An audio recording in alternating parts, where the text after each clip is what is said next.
दोस्तों नमस्कार, आदाब, सत श्री अकाल। उर्मिलेश संवाद के इस कार्यक्रम में आपका बहुत बहुत स्वागत है। मैं हूं उर्मिलेश। दोस्तों आज मैं अपने वीडियो की शुरुआत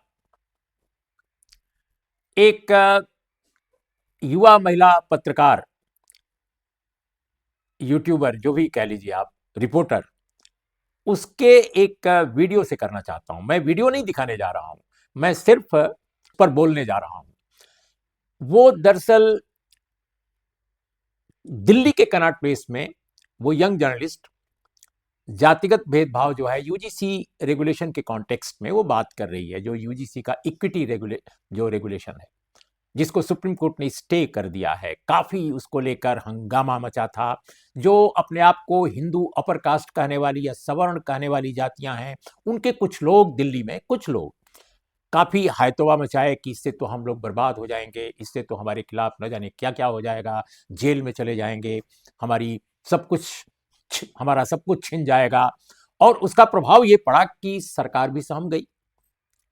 हो सकता है सरकार में बैठे कुछ लोगों के ही कृपा से, उनकी छत्र छाया में ही ये सारी योजना बनी हो कि भाई इसको कैसे खत्म कर दिया जाए, अपने ही प्रोजेक्ट को। और इसके बाद सुप्रीम कोर्ट, माननीय सुप्रीम कोर्ट, वहां से भी स्टे लग गया। बहरहाल हम उस पर कमेंट नहीं कर रहे हैं क्योंकि उस पर हम बहुत कमेंट कर चुके हैं अपने पीछे के वीडियोस पर। लेकिन आज मैं उस यंग जर्नलिस्ट के वीडियो में जो कंटेंट है उसका एक छोटे हिस्से पर बात करूंगा और फिर अपनी कहानी आज सुनाऊंगा।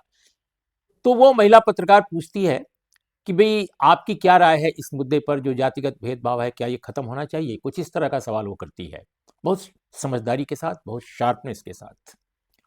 और वो महाशय जिनसे पूछती है वो उत्तर प्रदेश के जौनपुर से आते हैं, जैसा उन्होंने बताया, और वो शिक्षक हैं इंटर कॉलेज में, यानी पढ़े लिखे आदमी होंगे और बड़े फैमिली के हैं, अपने आप को जमींदार फैमिली का बताते हैं।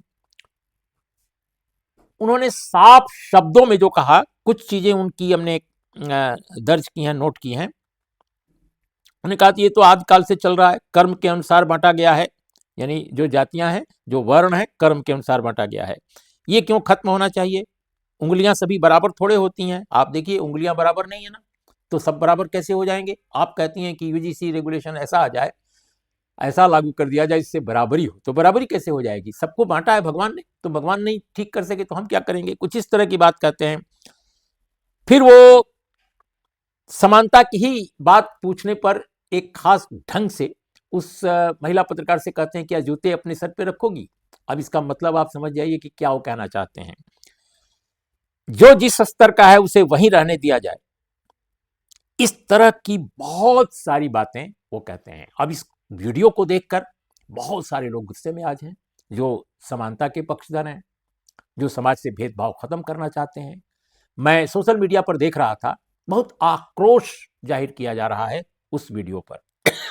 उस वीडियो का मतलब उन सज्जन पर जो जिन्होंने इस तरह की बातें कही हैं, अपने आप को एक्सपोज किया है। और एक तरह से हमारे जैसे वर्णाश्रमी समाज में जो जाति का पूरा ताना बाना है, उस ताने बाने में बिल्कुल नीचे तक धसे हुए लोगों के मानसिक या उनकी जो चेतना का स्तर है वो इसी तरह का है। दरअसल हम सबकी बात नहीं कर रहे हैं, लेकिन काफी बड़े हिस्से में नॉर्थ इंडिया में, जहां सोशल रिफॉर्म मूवमेंट उतना स्ट्रांग नहीं हुआ हाल के 300 सालों के दौरान या 200 सालों के दौरान, तो ये स्थिति रही है हमारे यहाँ। इसलिए मैं उनको एक रिप्रेजेंटेटिव कैरेक्टर के तौर पे देखता हूं। और मैं तो उस महिला पत्रकार को बधाई देता हूं कि इतने शानदार सवाल पूछ करके और उसने एक रिप्रेजेंटेटिव कैरेक्टर को बिल्ड किया है, सामने पेश किया है। अच्छा जर्नलिज्म है। लेकिन दोस्तों मैं उस व्यक्ति को लेकर आक्रोशित नहीं हूं, जैसा बहुत सारे लोग, कुछ लोग तो ये कह रहे हैं कि ऐसे व्यक्ति को जो खुलेआम जात पात फैला रहा है, इस तरह की बात कर रहा है, उसको उस पर कार्रवाई होनी चाहिए। कितनों पर कार्रवाई करेंगे और कार्रवाई से क्या कर लेंगे? मैं बिल्कुल आक्रोशित नहीं हूं, ईमानदारी से मैं कह रहा हूं। मैं उसके प्रति, मुझे तो दया आ रही है, मुझे तो उनके प्रति, मैं क्या कहूं कि वो जिस तरह का सोच है वो स्वयं अभिशप्त है। जिस तरह की चेतना, जिस तरह की विचारधारा, जिस तरह का सोच हमारे कथित हिंदू समाज में सदियों से व्याप्त है, ये उसके विक्टिम है। हमें तो लगता है कि उनकी भी मुक्ति का दरवाजा खुलना चाहिए, या उन जैसे लोगों की, उनको भी लिबरेशन की जरूरत है। इतने अमानवीय ढंग के समता विरोधी विचारों से कैसे मुक्ति मिलेगी ऐसे लोगों को? कैसे उनकी अंतश्चेतना बदलेगी? कैसे उनके सोच, उनके मिजाज में कैसे तब्दीली आएगी? और भारतीय संविधान के विचारों के मुतल्लिक या उनके अनुसार एक नई सामाजिक चेतना, एक नए मानवीय मूल्यों की स्थापना वाकई हो सकेगी। आप क्या समझते हैं कि समाज में अगर 10% लोग संवैधानिक मूल्यों के साथ जीने का दावा करेंगे या जिएंगे, और सॉरी 70%, 80%, 60% या 50% बिल्कुल उसके उलट जिएंगे, तो क्या हमारा भारतीय समाज वाकई एक सचमुच समतामूलक समाज बन पाएगा? एक सेकुलर समाज बन पाएगा? डेमोक्रेटिक समाज बन पाएगा, जो आज नहीं है? नहीं होगा, आगे भी नहीं होगा। तो संविधान तो हमारे पास है, खूबसूरत संविधान है, लेकिन संविधान के जो मूल्य हैं, जो विचारधारा है, वो तो कागजों पर है, समाज में कहां है? खासकर नॉर्थ इंडिया में। साउथ में भी ऐसा नहीं है कि हर जगह बहुत नीचे से ऊपर तक बहुत ही डोमिनेंट है, लेकिन साउथ की स्थिति निश्चित रूप से नॉर्थ से बेहतर है। लेकिन दोस्तों, मैं आपको बताऊं, ये जो एक विचार है इस तरह का कि बराबरी नहीं होनी चाहिए, और बराबरी की जब भी कोशिश की जाती है तो उसकी मुखालफत होती है जाति के नाम पर, वर्चस्व के नाम पर, कभी भगवान के नाम पर भी। जैसा उन्होंने कहा कि भगवान ने ही तो बनाया है, इसको जब वो नहीं बदल सके तो हम कैसे कौन होते हैं?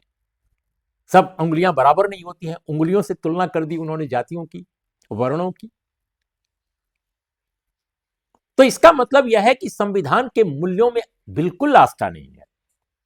तो हम तो यही कहेंगे कि हम तो उन पर क्या कहें, उनके उनके उनके उनके उन पर गुस्सा करने से क्या फायदा है? उन पर तो दया ही की जा सकती है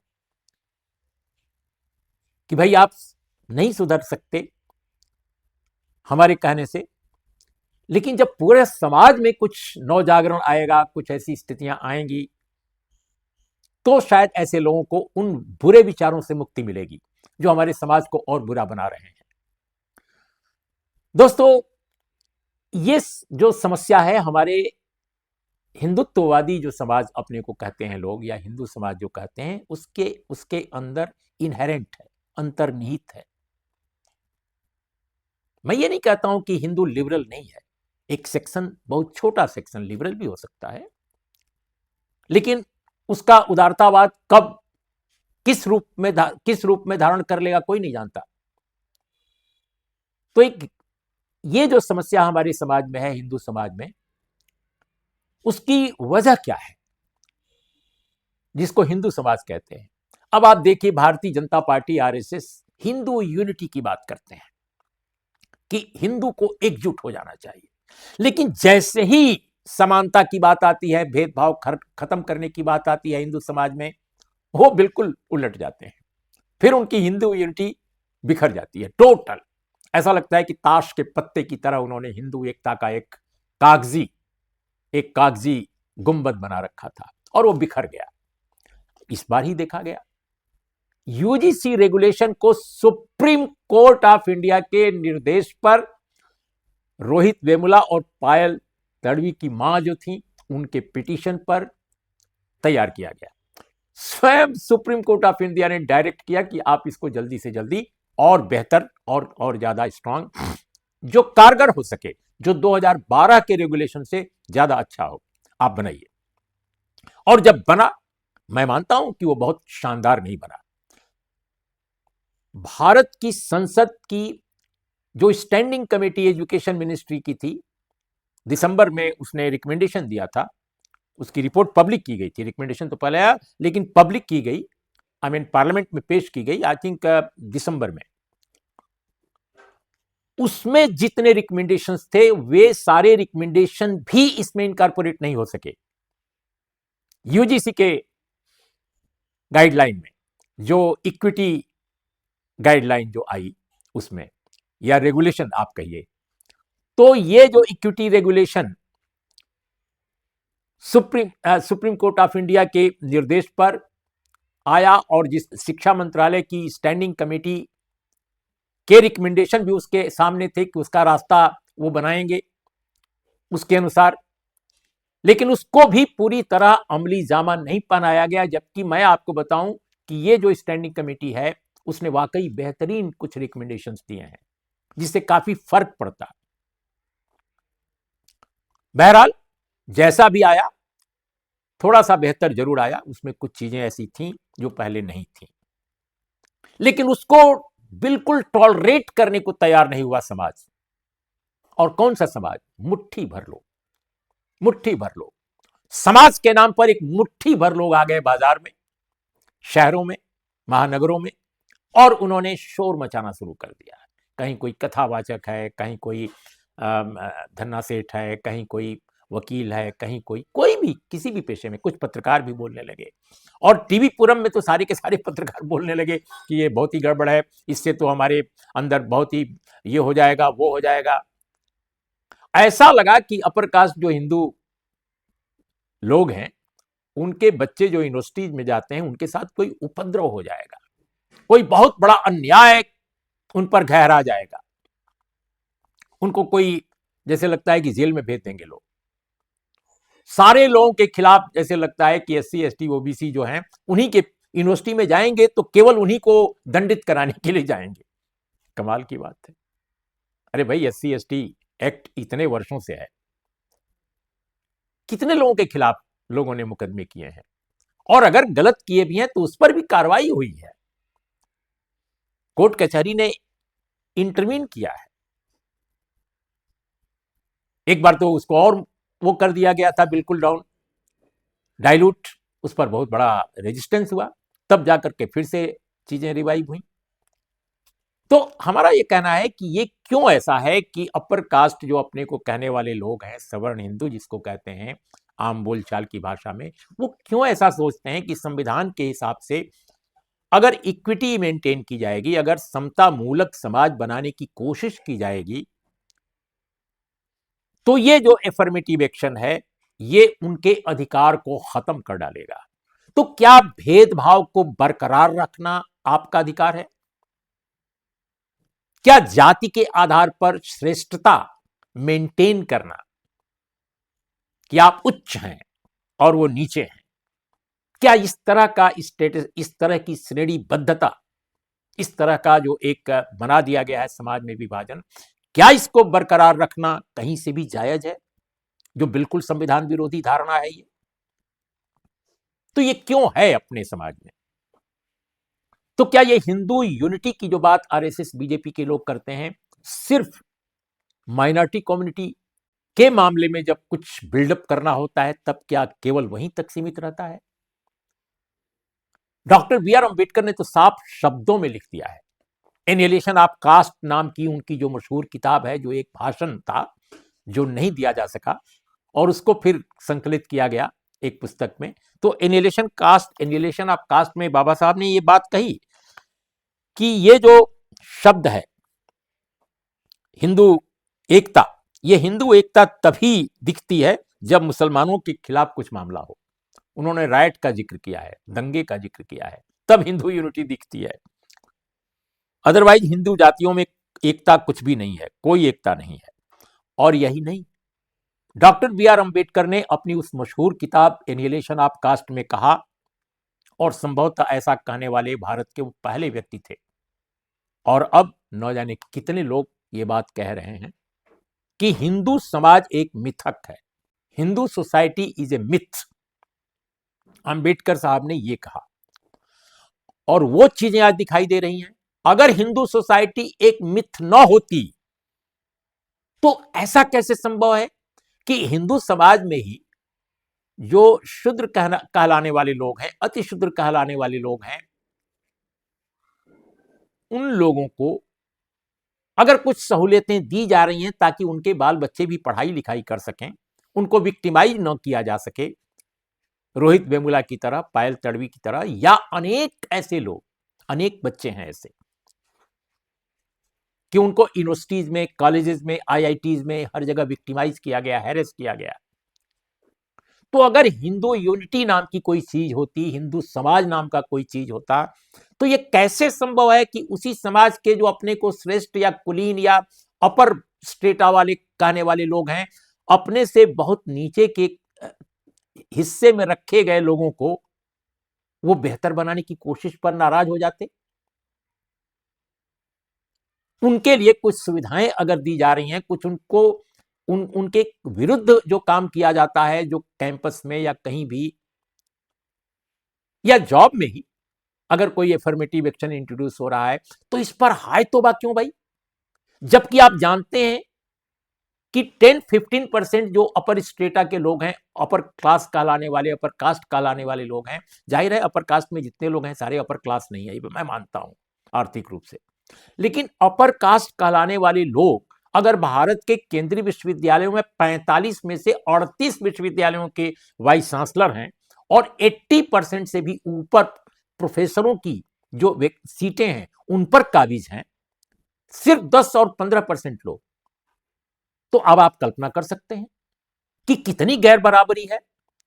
50-52% जो ओबीसी है इस समाज में, अदर बैकवर्ड कम्युनिटी, उसके हार्डली 4.1% प्रोफेसर हैं। इतनी गैर बराबरी, और इस गैर बराबरी को भरने की अगर मामूली कोशिश भी हो रही है तो आप कहते हैं कि इसे हम होने नहीं देंगे। तो ये कैसी हिंदू यूनिटी है? ये कहां से यूनिटी है? इसलिए डॉक्टर बी आर अम्बेडकर ने वर्षों पहले 1936 में, हम तो 2026 में हैं, 2026 में हम आज ये बात कह रहे हैं, इस पर चर्चा कर रहे हैं देश में, लेकिन 1936 में बाबा साहब ने कहा, वही उनकी किताब एनिहिलेशन ऑफ कास्ट में है, कि Hindu society is a myth. और उन्होंने तो ये भी कहा कि कास्ट ने सिर्फ एक ही काम किया है, इसने हिंदुओं को पूरी तरह असंगठित और डिमोरलाइज किया है।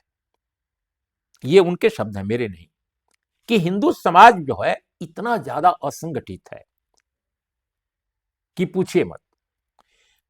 और बड़ी दिलचस्प बात उन्होंने कही, और जो अब आप सभी मानते हैं, कि हिंदू शब्द स्वयं ही एक विदेशी शब्द है, जिसे बाहर से आए पर्शियन और ग्रीक लोगों ने रखा, क्योंकि मुसलमानों से अलगाना था उनको, और सिंधु कहने में दिक्कत थी सिंधु के पार वालों को, तो हिंदू हो गया। तो मुस्लिम आक्रमण से पहले हिंदू शब्द यहाँ के किसी भी संस्कृत ग्रंथ में इसीलिए नहीं मिलता। आप संस्कृत के किसी ग्रंथ में भी जाइए, आपको हिंदू शब्द कहीं नहीं मिलेगा, जिस हिंदू धर्म को लेकर आज इतनी चर्चा रहती है, हिंदू एकता, हिंदू यूनिटी, हिंदुत्व। अब आप देखिए 4 वेद हैं और 10 उपनिषद बड़े हैं। ऋग्वेद है, यजुर्वेद है, अर्थवेद है, अथर्ववेद है, सामवेद है। तो ऋग्वेद, अथर्ववेद, सामवेद, यजुर्वेद, इन चारों वेदों में हिंदू शब्द कहीं नहीं है। उपनिषद जो हैं वैसे तो 100 कहे जाते हैं, 104, 108 तक कह चला जाता है, लेकिन मुख्य जो उपनिषद हैं 10 हैं, इनमें भी कहीं नहीं है, बाद के भी ग्रंथों में नहीं है। तो इससे तो बिल्कुल साफ है कि यह हिंदू शब्द भी बाहरी है। दरअसल ये ब्राह्मण धर्म ही था, इसमें कोई दो राय नहीं है, और या वर्णाश्रम धर्म कह लीजिए आप उसको, क्योंकि जाति को अगर माइनस कर दिए तो हिंदुत्व में कुछ बचता नहीं है, कुछ भी नहीं है हिंदुत्व अगर जाति नहीं है तो। इसीलिए बाबा साहब ने यह भी कहा कि हिंदू समाज नाम की कोई चीज नहीं है, यह सिर्फ जातियों का झुंड है। और आज साबित हो रहा है कि जो ऊपर की जातियां हैं, अपने आप को कुलीन, अपने आप को वर्ण, सवर्ण, उच्च वर्ण, इस कैटेगरी में अपने को रखने वाली जातियों के जो लोग हैं, प्रभावशाली लोग या मुखर लोग, वे दूसरी जातियों को क्या समझते हैं? बिल्कुल झुंड समझते हैं।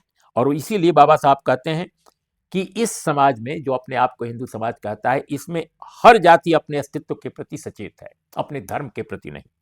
हिंदू का मतलब तभी दिखता है जब कोई दूसरी कम्युनिटीज के साथ, पर्टिकुलरली वो मुस्लिम का नाम लेते हैं, उससे कोई बात हो, उससे कोई कॉन्ट्रडिक्शन हो। हिंदू कहे जाने वाले लोगों में कोई हिंदू चेतना नहीं है, यह सिर्फ जाति चेतना है। इसलिए हिंदू राष्ट्र या समाज ये नहीं बनाते लोग। फिर वो कास्ट को भी डिफाइन करते हैं अपनी किताब में, अपने इस जो भाषण था, और कहते हैं कि ये तो एंटी नेशनल है, ये एक नेशन को बिल्ड ही नहीं करने देती है। जाति ये समाज को बिल्ड नहीं करने देती है और ये डेमोक्रेसी को बिल्ड नहीं करने देती है। कास्ट एक साझा संस्कृति के विकास के रास्ते में रोड़ा है। अब सवाल है कि इतनी बातें बाबा साहब कह रहे हैं, इतने वर्षों तक अभी तक लोगों ने उनको उनकी बात को समझा नहीं। एक तरफ वर्णवाद है, दूसरी तरफ जातिवाद है। इससे मुक्ति तब तक इससे मुक्ति अगर नहीं मिलती है तब तक भारत बहुत स्ट्रांग, संवैधानिक रूप से सुसंगत, वास्तविक डेमोक्रेटिक और सेकुलर नेशन स्टेट कैसे बनेगा? मेरा सवाल यही है दोस्तों। इसलिए मैं समझता हूं कि ये बहुत जरूरी है कि हम अपने समाज के बारे में सोचें।